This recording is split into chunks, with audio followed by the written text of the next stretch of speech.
ইংরেজি কম্পিউটার দ্রুতগামী যুগের মন্ত্রী। এটা হলো আধুনিক যুগের মন্ত্রী, বহু জ্ঞানের অধিকারী। এদের হাতে কম্পিউটার এসে গেছে, এরা দেশকে শাসন করছে। আমাদের মোদিজি শুধু পায়জামাটা পরে 15 লক্ষ টাকা দাম। যদি কোনো এখানে সেলাই মেশিনওয়ালা আছেন, চলে যান, টেলারটা ওখানে খুলেন গা, একটা পায়জামা 15 লক্ষ টাকা দাম। এটা হলো এই যুগের মন্ত্রীদের চরিত্র। চলেন রসুলের যুগে যায়। আল্লাহর নবী দুনিয়া থেকে চলে গেলেন, মদিনার গদিতে বসলেন কে? আবু বাকার। আবু বাকার দুনিয়া থেকে চলে গেলেন, মদিনার গদিতে খলিফা কে হলেন? খলিফা হযরতে উমর ফারুক রাদিয়াল্লাহু তাআলা আনহু। হযরত উমর যখন মদিনার গদিতে বসলেন, তখন বিশ্ব শাসন করতে শুরু করলেন। 18 লক্ষ বর্গ মাইলকে তিনি শাসন করতেন।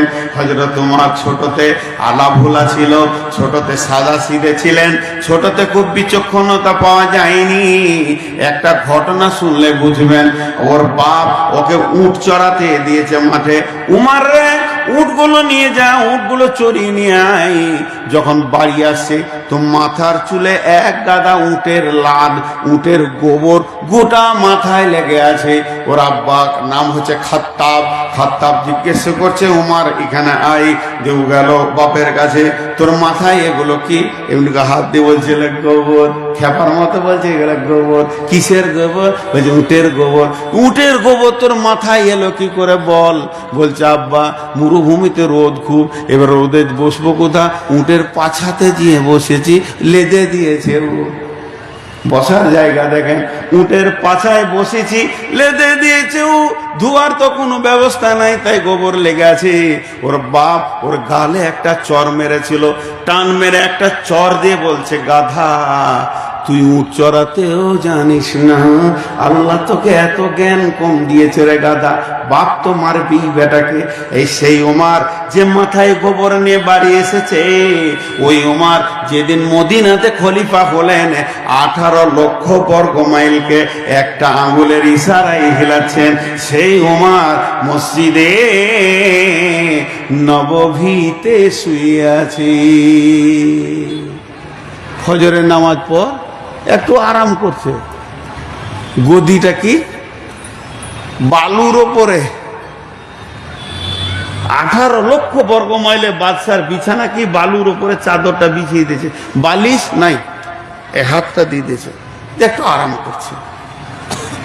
হাজি একা থাকতে পারবে এখন আর মন্ত্রীরা? সামনে গাড়ি, পেছনে গাড়ি, সিকিউরিটি। সিকিউরিটিদের নাম কি দিয়েছে বলেন তো?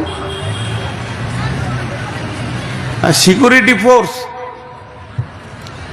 বাংলায় বলে দেহরক্ষী, বডিগার্ড। আর একবার বলছি, বডিগার্ড, দেহরক্ষী। নামটা খুব অ্যাপ্রোপ্রিয়েট। আজরাইল তার বডি লিবে না, আত্মা লিবে। আত্মা গার্ড বললে বিপদ ছিল। আজরাইল আত্মা নিয়ে যাবে আর বলবে যে বডিটাকে তোরা আগুন যেন শিয়ালে না খাই, তোদের ডিউটি তোরা কর, বডিগার্ড। কিন্তু ওমর একাই আছে, কয়েকটা সৈন্যকে পাঠিয়ে দিয়েছে জেরুজালেম।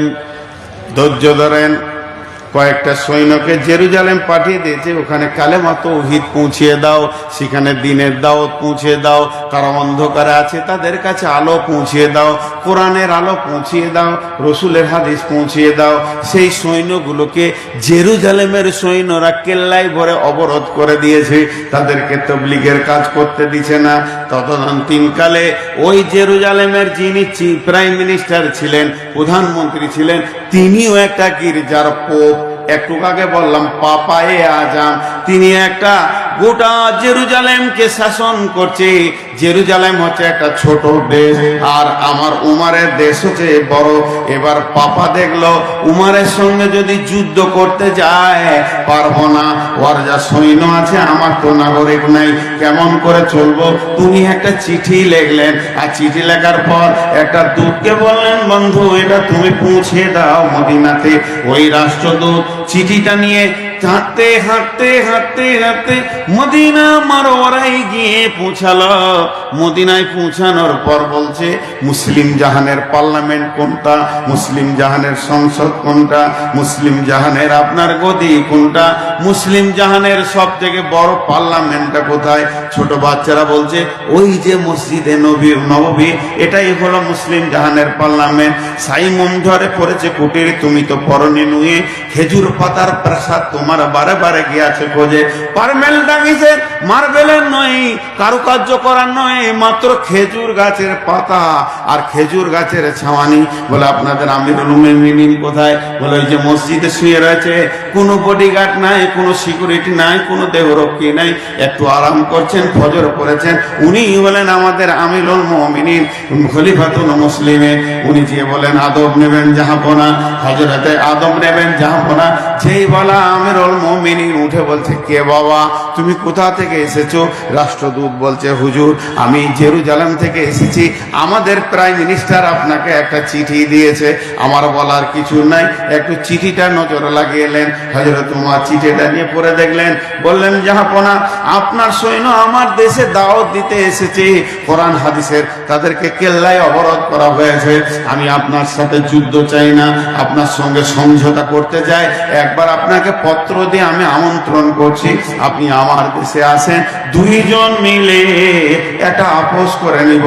হযরত উমর সঙ্গে সঙ্গে তার খাদিমকে, যেটা তাকে দেওয়া হয়েছিল রাজকোষাগার থেকে, ডেকে বলছে, একটা উট নিয়ে এসো, নাম তার আসলামা।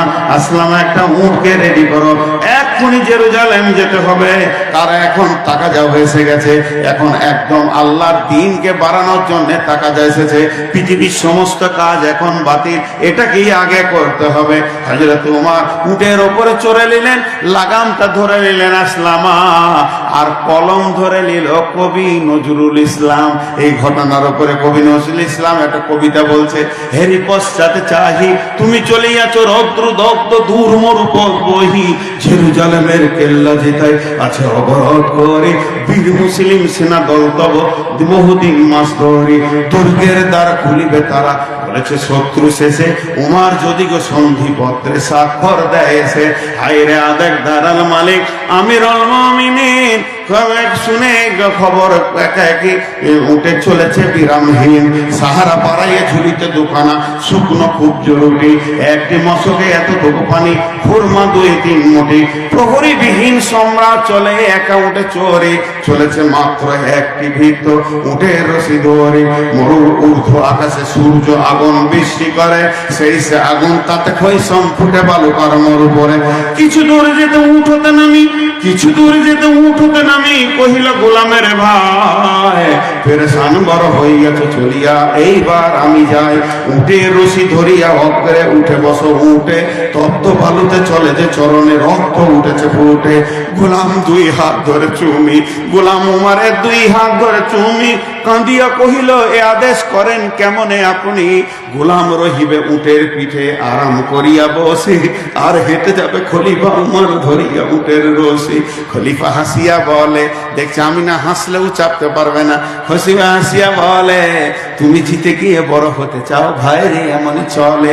রোজ কিয়ামতে আল্লাহ যেদিন বলিবে উমর ওরে, করিনি খলিফা মুসলিম জাহানের তরে তরে তোরে, কি জবাব দিব, কি করিয়া মুখ দেখাবো রসুলের ভাই? আমি তোমাদের প্রতিনিধি মাত্র, মোর অধিকার নাই। আরামে সুখের মানুষ হইয়া মানুষের নিতে সেবা। ইসলাম বলে সকলে সমান, কে বড় ক্ষুদ্র কে বা। গোলাম চড়িল উটের পিঠে, উমার ধরিল রশি, মানুষের স্বর্গে তুলিয়া ধরিয়া ধুলাই নামিলা শশী।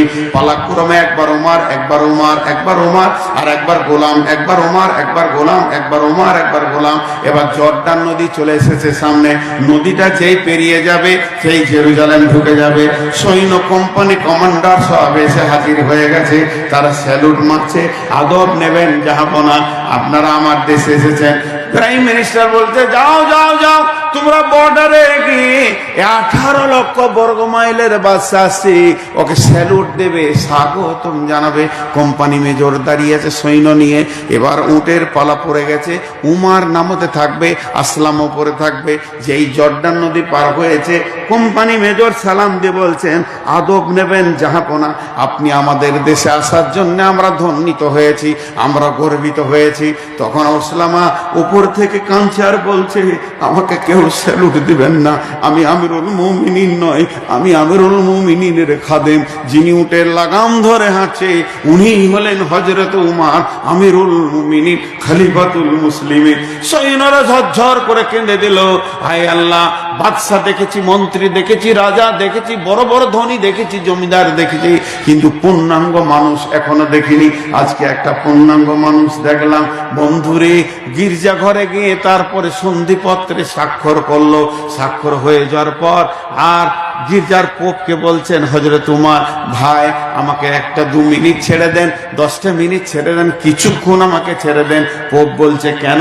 বলে, আমি গির্জার বাইরে গিয়ে ওই ফাঁকা মাঠে 2 রাকাত কসরের নামাজ পড়ে আসবো, নামাজের ওয়াক্ত হয়ে গেছে, আমাকে ছেড়ে দেন। ইজাজাত নিচে, পারমিশন নিচে, ছোট দেশের রাজার কাছে বড় দেশের রাজা। আমাদের দেশে কি, আমাদের দেশে যদি আমাদের মন্ত্রী হলো নরেন্দ্র মোদী আর বারাক ওবামা যদি এখানে আসে, মোদী ওর পেছনে হাঁটবে? জি না, ইসলাম এটা বলেনি।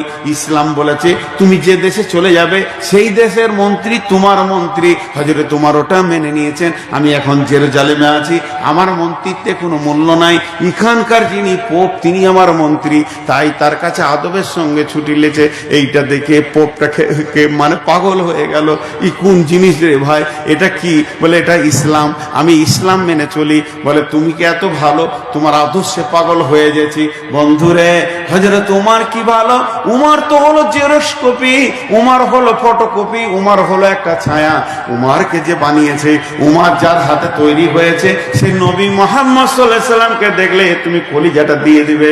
তখন পাদ্রী পোপ বললো, হে ভাই উমর, হে ভাই উমর, তুমি হাতটা আমার দিকে বাড়াও। উমর হাত বাড়ালেন, পোপ ওই হাতের উপরে হাত রেখে বললেন, আশহাদু আল্লা ইলাহা ইল্লাল্লাহ ওয়া আশহাদু আন্না মুহাম্মাদান আবদুহু ওয়া রাসূলুহু। একটা সাহাবী, একটা চরিত্র, একটা সাহাবী, একটা চরিত্র, একটা দেশ জয় করে চলে এলেন। বন্ধু আমার, এ ছিল রসুলের বানানো নিতা।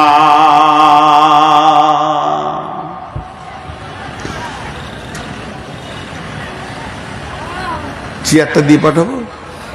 আপনি দাঁড়িয়েছেন, আমার খুব কষ্ট হয়েছে, চেয়ারটা দিয়ে আমি একটু কষ্ট করে নিচে বসে চালিয়ে কত মস্তান আর দেখবো রে ভাই। আমি ওর প্রেশারের রুগী, সুগার বেড়ে গেছে, লোড নিতে পারছি না।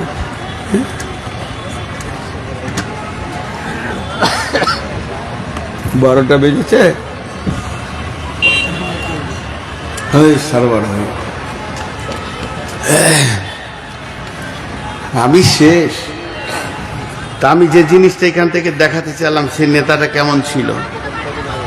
উমরের কথা বলতে বলতে বলতে বলতে রাত পেরিয়ে যাবে। যা, 1 নম্বর হচ্ছে জনসাধারণের মাল নেতারা লুটে খাবে।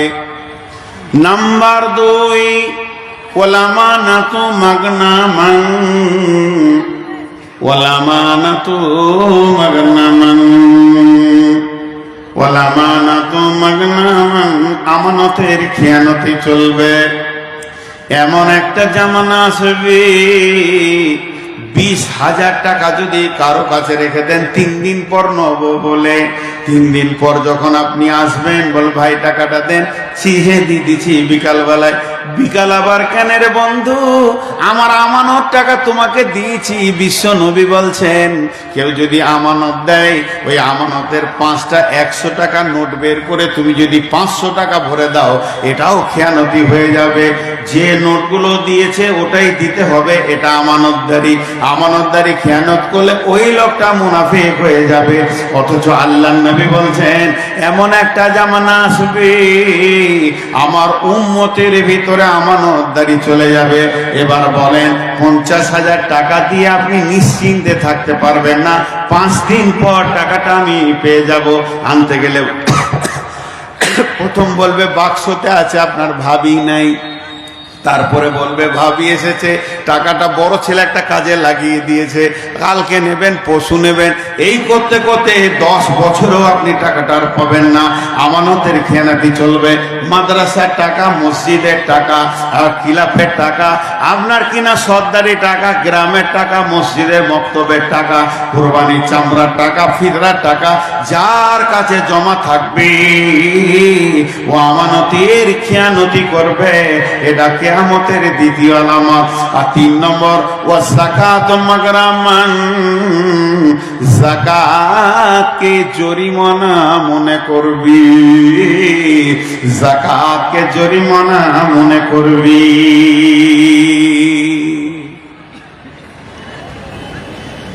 কিছুদিন আগে ওয়াকফ বিল নিয়ে লাফালাফি হলো কি হলো না? আরে হ্যাঁ না বলে না? তো কলকাতায় যে ওয়াকফের সম্পত্তিটা আছে, শেষ দিকে কি রেজাল্ট পেলেন? মুসলমানদের ভিতরে কিছু লুটে নিয়েছে বলো। অন্যজন তো লুটেছি, তাদের নাম আমি আর বলবো না, এখনো তারা মন্ত্রী আছে আর কিছু আছে, লুটে নিয়েছে। তো এই ঘটনা ঘটবে, আমানতের খেয়ানতি চলবে, জাকাতকে জরিমানা মনে করবে। জাকাত দিতে বললে ওর মন খারাপ, জাকাত দিতে চাইবে না।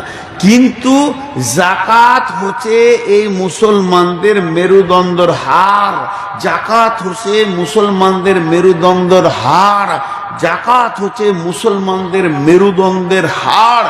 জাকাতকে ঠিক মতো যদি মুসলমানরা বের করে, তার একটা গরিব থাকবে না। ছোট করে চিন্তা করেন, শুধু মহিষাপুরের যতগুলো ধনী আছে, জাকাত, ওসর, ফিতরা, মালটা এক জায়গায় জমা করেন। 10টা গরিবের ছেলেকে ছোট করে বিজনেস খুলে দেন আর বলেন এই টাকা আমাদের অফিসে জমা হবে, তুমি যা ইনকাম করবে তার থেকে খাও। বছরে যদি 10টা করে ছেলে কাজ পায়, ছোট ছোট বিজনেস পায়, তাহলে 5 বছরে 50টা পাবে। ভিখারি আর থাকবে না। একটা গায়ে অত ভিখারি নেই, ছিল এক জামানায়। উমর বিন আব্দুল আজিজ, যাকে দ্বিতীয় ওমর বলা হয়, ওর জামানায়, ওর জামানার ঘটনা। এটা আমি হাদিস বলছি না, এখন যেটা বলছি ওর জামানার ঘটনা। কেমন হয়েছিল জাকাতের খবর? একটা লোক 5000 দিরহাম নিয়ে ঘুরছে, গায়ে গায়ে টোলায় টোলায় ঘুরছে, জাকাত লিবে জি, জাকাত।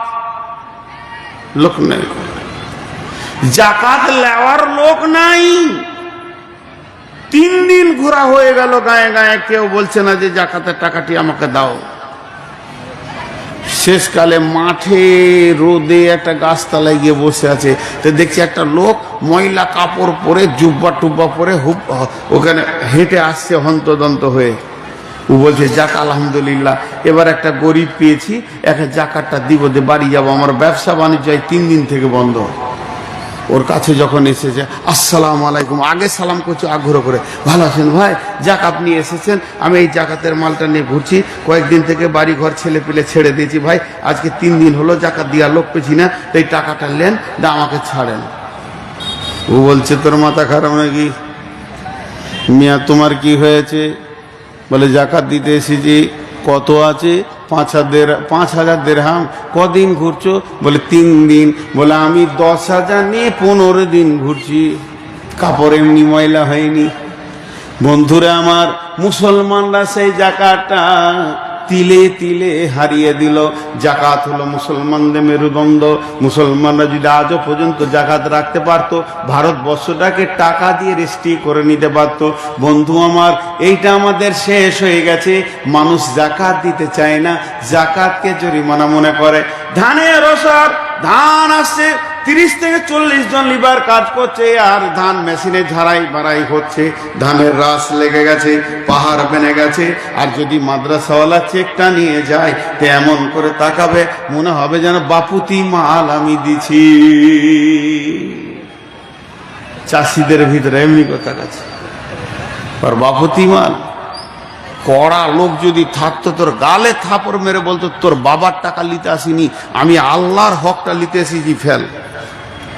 কিন্তু না, ভাইরা আমার, জাকাতকে জরিমানা মনে করবে। তাহলে 1 নম্বর হলো জনসাধারণের মাল নেতারা লুটে খাবে, 2 নম্বরে আমানতের খেয়ানতি চলবে, 3 নম্বরে জাকাতকে জরিমানা মনে করবে, 4 নম্বরে আতার রাসূল উমরাতাহু, আতার রাসূল উমরাতাহু, আতার রাসূল উমরাতাহু। মেয়েদের পেছনে পেছনে পুরুষেরা কুকুরের মতো ঘুরবে। এখন একবার জিলাপির মার্কেটে গিয়ে দেখেন, রাস্তায় দেখেন যুবক পেছনে যুবতী আগে, এদের দুইজনকে মনে হচ্ছে আশ্বিন মাসের কুত্তা কুত্তি পেছনে পেছনে ঘুরবে। আল্লাহ নবী বলছেন আতার রাসূল উমরাতাহু, বরং হওয়া উচিত ছিল এই স্ট্রং থাকবে বেটা ছেলে, মেয়েদের একটা আশ্রয়ের দরকার আছে, সে ছেলে খোঁজ করবে, এটা ভালো জিনিস। কিন্তু এ একবারে লেসড়া হিজড়া বেনে গেছে, মেয়েদের পেছনে কুত্তার মতো ঘুরবে। আল্লাহ নবী বলছেন এমন একটা জামানা আসবে রে, যুবতীরা তো শেষ হয়ে যাবে লুচ্চাদের হাতে, আর যুবতীরা রেস হয়ে যাবে রান্ডি হয়ে, আর যুবকদেরকে লুচ্চা বানিয়ে ছেড়ে দেবে। অন্য হাদিস আছে কাসরাতুজ জিনা, পৃথিবীতে একটা সতী নারী পাওয়া মুশকিল হয়ে যাবে। ওই মেয়েটা নিজের বুকে হাত দিয়ে বলবে আমাকে কোনো পুরুষ দেখেনি, আমার চামড়া দেখে কোনো পুরুষ যেন তার মাথা গরম করেনি, আমি পর্দাতে নিজেকে রেখেছি, আমাকে ব্যবহার করা তো দূরের কথা, আমার কণ্ঠস্বরে কেউ আনন্দ পায়নি, এ কথা বলার ক্ষমতা কারও হবে না, মেয়ে সব ব্যবহার হয়ে যাবে। আল্লাহ নবী বলছেন আতার রাসূল উমরাতাহু। তফসিরে মাজাহেরে এমন দিয়েছে, একটু হালকা বলবো, বেশি বলতে গেলে সহ্য করতে পারবেন না। এই কুত্তা আর কুত্তি সাউন্ড কিন্তু কুত্তির বেশি শোনা যায়, কুত্তার শোনা যায় না, ও কি বলছে শোনা যায় না। মেলা তো ওইটাই দেখবেন, পুরুষটা কি বলে না বলে মেয়েটা ক্যাক করে উঠছে খালি। আল্লাহ রাসূল এইটাই বলতে চেয়েছেন, আমি আপনাদেরকে একটু ইশারা দিলাম, এটাই বলতে চেয়েছেন। আজকে নারীরা শেষ হয়ে গেল, রঙের হোলি বাদ হয়ে গেছে, নারীর হোলি চলছে, এখন নারীর হোলি চলছে। আফসোস করে বলছেন আল্লাহ রাসূল যে এরা পুরুষেরা প্রত্য হারিয়ে দেবে, আর কি করবে? এটা 1 নম্বর কাজ। 2 নম্বরে করবে আক্কা উম্মাহু আদনা সাদিকাহু আকসা আবাহু। 3টা একসঙ্গে শুনেলেন। বাপকে ধুমকে কথা বলবে, বাপের কলিজাতে ধাক্কা লাগবে। যুবক, সান্ডা গান্ডা যুবক, বাপের হৃদয় ভরে গেছে আমার ছেলে তরুণ নওজোয়ান, কিন্তু মিষ্টি করে কথা শোনার অভাব হয়ে যাবে। হালাকে রাসূল বলেছেন সাফকাতুল ওয়ালিদাইনি, যুবক রে অঙ্গভঙ্গি এবং কণ্ঠস্বর বাপ মায়ের কাছে এমন করে দাও যেন কলিজাটা ঠান্ডা হয়ে যায়। কোরআনে আল্লাহ বলেছেন কুলু কাওলান কারীমা, নরম ভদ্র মিষ্টি কথা বলো। ওয়ালা তানহারহুমা, ধুমকাবে না। মায়ের আব্বাকে ধুমকে দিলে তাদের কলিজাতে লাগবে রে যুবক, তাকে ধুমকায়ও না। আব্বা যদি বলে শফিক, আব্বা যদি বলে আব্দুর রহমান, আব্বা যদি বলে হবিবুর, একবার ডেকেছে আব্বা হবিবুর, কিংবা মা বলেছে হালকা করে বেটা হবিবুর, ধরে চলে আসেন, জি মা কি বলছেন বলেন। আব্বা বলেন আমি রেডি আছি। আব্বা কি বলতে চাইছেন আপনি বলেন। মা কি দরকার বলেন। মা বাপের কলিজাকে ঠান্ডা করে দিতে হবে। আল্লাহর নবী বলছেন মত আসানে হবে, হাসতে হাসতে তুমি জান্নাতে যাবে। কিন্তু এই কিয়ামতের আলামত বলতে গিয়ে বলছে আক্কা উম্মাহু আদনা সাদিকাহু আকসা আবাহু, মাকে ধুমকে কথা বলবে, বাপকে ছিড়কে কথা বলবে, আর মিষ্টি কথা বলবে বন্ধুকে। বন্ধুর সঙ্গে মিষ্টি মিষ্টি কথা হবে। 3 জন শেষ। সূর্য ডুবে গেছে, মাগরিবের নামাজ হয়ে গেছে, বাড়ি থেকে হুন্ডা গাড়িটা বের করছে, কোথাও যাবে। 22 বছরের যুবক আব্বা মুরব্বি ওখানে বসে আছে লাঠি হাতে করে, ওর আর ক্ষমতা নাই, চোখে কম দেখে। দরজাতে গাড়িটা যখন বের করছে, আব্বা হালকা করে বলছে, কে রে, মিজানুর নাকি রে? ও তো জানে রাতে ছোট বেটাটা ছাড়া কেউ যাবে না। মিজানুর নাকি রে? কোথায় যাবি বাবা? করণ দিকে যাবে বন্ধুর সঙ্গে সার্কেস দেখতে, টুঙ্গি দিকে যাবে, তাই ওই মাগরিব পর বের হয়েছে। কোথায় যাবে বাবা? এই কথাটা যে কত কলিজার ভিতর থেকে বলছে আপনি বুঝতে পারছেন না। চট করে ধুমকি দিলেন, ভান ভান করো না, বসে থাকো। তো কোথায় যেছি না যেছি, খালি যেখানে যাবো খালি মারবো, কোথাও কোথাও কোথাও বকে। বাপকে বকে দিল, চলে গেল সার্কেসে। এবার কথা মিষ্টি বাপ পেল না, মিষ্টি কথা শুরু হলো বন্ধুর সঙ্গে। কি খাবি বল? ল্যাংচা খা, নাহলে ভুলকি মরে দুটি রসগোল্লা খা, চল এটা নে ওটা নে, কোল্ড ড্রিঙ্কস খা, কেমন আছিস বল। মিষ্টি মিষ্টি কথা বলে বন্ধুর সঙ্গে সার্কেস দেখলো। 6টা ঘন্টা কাটিয়ে দিল। ফিরছে যখন রাত্রি 1:45 বেজে গেছে। আড্ডা দিতে দিতে রাত্রি 1:45 বেড়ে গেছে। গাঁওয়ালা ঘুমিয়ে গেছে, মিজানুর এসেছে কিনা দরদ ব্যথা নাই। পাড়াওয়ালা ঘুমিয়ে গেছে, ফ্যামিলির সবাই ঘুমিয়ে গেছে। মিজানুর স্ত্রী দোতলায় নাক ডাকিয়ে ঘুমাচ্ছে, কিন্তু একজনের ঘুম হচ্ছে না। বাড়ির বারান্দায় বসে বসে খালি ঢুলতে রয়েছে। এটার নাম হলো মা। মায়ের আর ঘুম হচ্ছে না, কলিজাটা আমার কখন আসবে? এ রোডের উপরে ডাম্পার ধরছে, কোচ ধরছে, এ রোডে বাস ধরছে, ওই রোডে আমার বেটা এত রাত্রিতে চলে গেছে, কখন আসবে?